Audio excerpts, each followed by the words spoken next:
tax efficient as you can get it. That's where you start. You Right. use all the tax efficiencies, and then you step up into different things.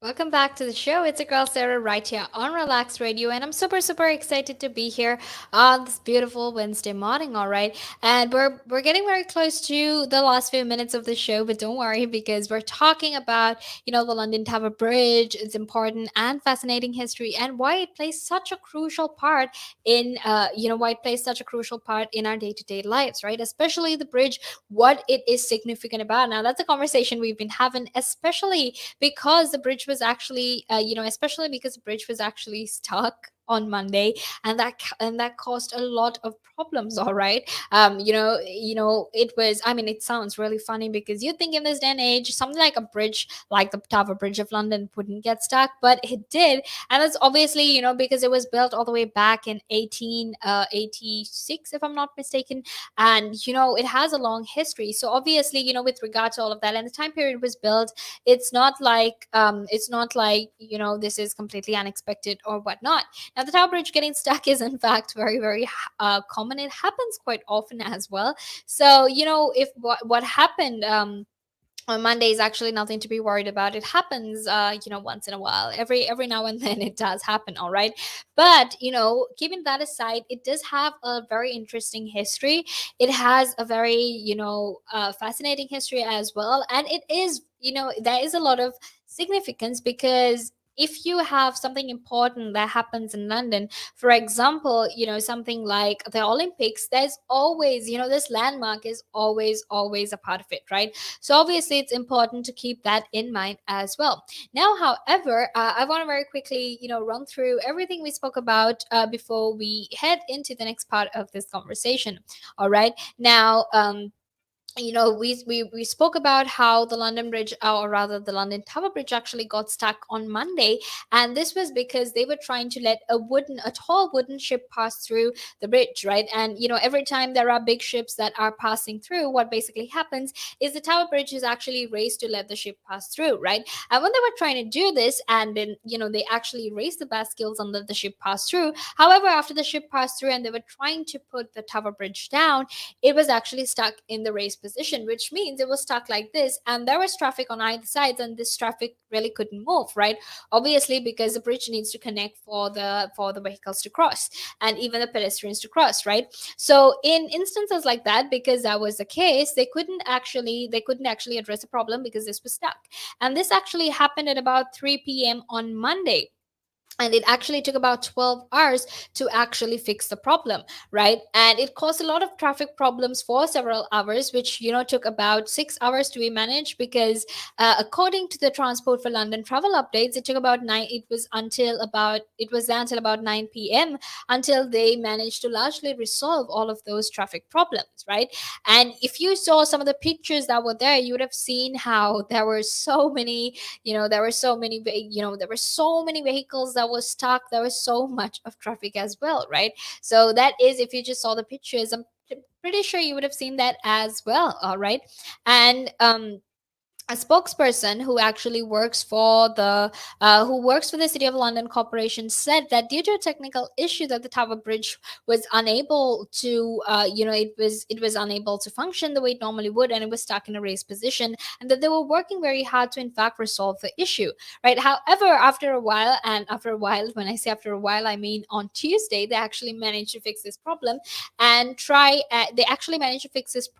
make sure that they got traffic to pass through and whatnot, right? But it took about 12 hours, and when it finally did, people finally got to pass and whatnot. And then we were also talking about how fascinating the history of the London Tower Bridge is, right? Because this actually they began constructing this in April in 1886 and was opened in 1894. So if I'm not mistaken, it took about 8 years to complete the whole construction of the bridge, which in that day and age, for the size of the bridge and all of the engineering that has gone into it, the fact that they managed to build it in 8 years is in fact something really amazing, right? So that is what we were talking about. And we also spoke about some other significant things, like when we had the Olympics all the way back in 2012, and you basically had an orchestra on the bridge, and also you had the Queen and James Bond fly over the bridge during the Olympic opening ceremony, right? Amazing things like that. So make sure you stay tuned to find out more, because we're going to head into a small break, and after that we will be back to keep talking more about this. But until then, obviously, make sure you stay tuned. All right.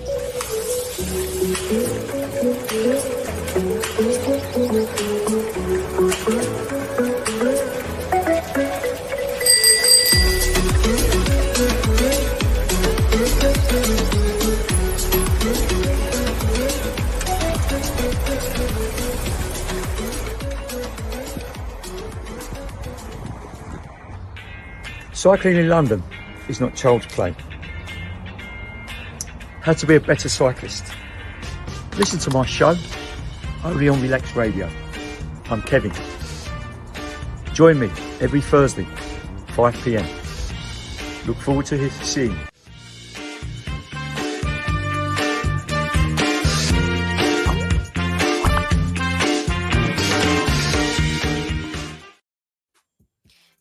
Welcome back to the show. It's your girl Sarah, and earlier we were talking about, the London Tower Bridge and how amazing of a spectacle that actually is, obviously. But a few mishaps happen and whatnot, but that's okay, right? Because those things happen, and that's just how life is, right? Which is basically what happened on Monday with the Tower Bridge as well. However, I actually want to very quickly talk about Code Red for Humanity, which is basically about the IPCC climate report that was recently released by the IPCC, obviously. And the reason I actually want to talk about this is because the climate change that is happening in the world is actually very, very catastrophic, right? If we don't take the steps that we really need to take, what it can essentially mean for us is that it's that our future, or our world, is in fact going to go through a lot of it's going to go through a lot of destruction to essentially make sure that to save the planet, right?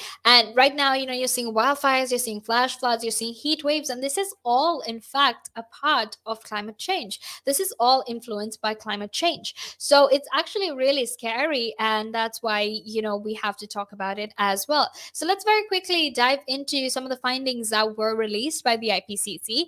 And also, before we actually head into the show, I want to very quickly, or rather head into the conversation, I want to very quickly remind you that you can get in touch with me. All you need to do is just text me on 078 Share your thoughts, share your opinions with me, because I would love to hear what you have to say. All right. So don't forget to do that. Now, however, let's actually head into our conversation, because we need to talk about the IPCC climate report.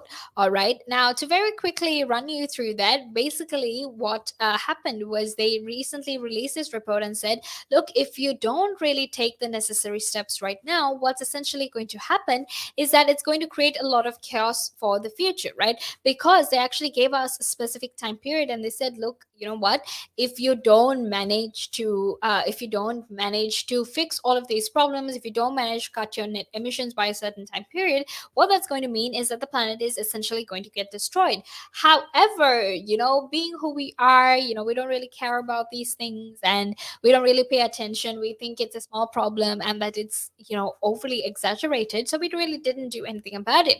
However, because of that, now we have rising temperature, where basically the temperature could rise to 1.5 to 1.6 degrees Celsius by 2030, and that's just in 9 years. And we also have sea levels that has been rising, and basically since 1900 it has actually increased by 8 inches, right? And especially in the past 10 years, the rate in which it is increasing has nearly tripled. All right. So that is definitely something that you need to look out for. And something else that they found out as well is this recent forest fires that we have seen, these recent forest fires that you are experiencing. If you are in those areas and you have been evacuated, and the heat waves, those flash floods, they're all in fact a direct result of climate change. So you have seen houses burning, you've seen forests burning, and we've made this planet so so inhabitable that people can't, if we don't cut down our carbon emissions,